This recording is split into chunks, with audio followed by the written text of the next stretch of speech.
सबसे नकारात्मक स्थिति यही होती है कि पति पत्नी के बीच में कोई तीसरा आ जाए, पत्नी के पार्ट पर या पति के पार्ट पर, तो वैवाहिक जीवन नष्ट हो जाता है। कब होता है ऐसा? आम तौर पर पति पत्नी के बीच में कोई तीसरा आता है राहु की वजह से। राहु इस तरह की घटनाओं के लिए जिम्मेदार होता है। अगर राहु आ गया और साथ में शुक्र भी आ गया तो ये मामला बहुत ज्यादा खराब हो जाता है, यानी तीसरा आता है और शादीशुदा जिंदगी छिन्न भिन्न हो जाती है। अगर पति के जीवन में कोई तीसरा व्यक्ति हो तो पत्नी नियमित रूप से बृहस्पतिवार का उपवास रखें और शनिवार को पक्षियों को कम से कम 3 शनिवार पक्षियों को पिंजड़े से छुड़ा दें, उन्हें मुक्त करें, लाभ होगा आपको।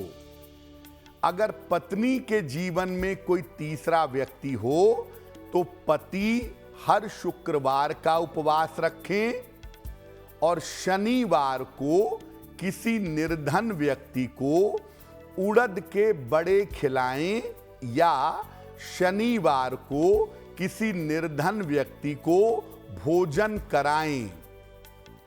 ऐसा करने से पति पत्नी के बीच में जो तीसरे का एंगल है वो एंगल समाप्त होगा। सबसे दुखद स्थिति होती है तलाक की। अगर पति पत्नी के बीच में तलाक की, सेपरेशन की, विवाह विच्छेद की स्थिति आ गई हो, कैसे उसे बचाएं, कैसे बचें उससे? कारण क्या होता है इस तरह की स्थितियों का? देखिए, तलाक के लिए किसी एक ग्रह को जिम्मेदार नहीं कहा जा सकता कि ये ग्रह खराब है इसलिए तलाक हो रहा है। बहुत सारे ग्रह और बहुत सारी स्थितियां, परिस्थितियां तलाक के रास्ते पैदा करती हैं। फिर भी ऐसा देखा गया है कि सूर्य, शनि, मंगल और राहु तलाक में बड़ी भूमिका निभाते हैं। अब मान लिया पति पत्नी के बीच में तलाक की बात चल रही है और मामला अभी कोर्ट तक नहीं पहुंचा है, केवल बात चल रही है। पति पत्नी को कह रहा है कि मैं तुम्हें तलाक दूंगा, पत्नी क्या उपाय करे? या पत्नी कह रही है कि मैं तुम्हें तलाक दूंगी, तो पति क्या उपाय करे? सोमवार का उपवास रखेंगे, भगवान शिव को रोज सवेरे 27 बेलपत्र और जल अर्पित करेंगे। अगर पति तलाक देना चाहता है, पत्नी बचना चाहती है तो पत्नी उपाय करेगी, और अगर पत्नी तलाक देना चाहती है, पति बचना चाहता है तो पति ये उपाय करेगा। अब अगर मामला कोर्ट तक पहुंच गया, पति चाहता है कि तलाक ना हो तो पति उपाय करेगा, और अगर मामला कोर्ट तक पहुंच गया, पत्नी चाहती है कि तलाक ना हो तो पत्नी उपाय करेगी। क्या उपाय करेगी?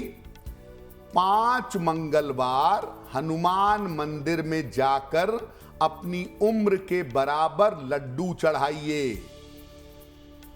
रोज सुबह 11 बार हनुमान चालीसा का पाठ करना शुरू कर दीजिए।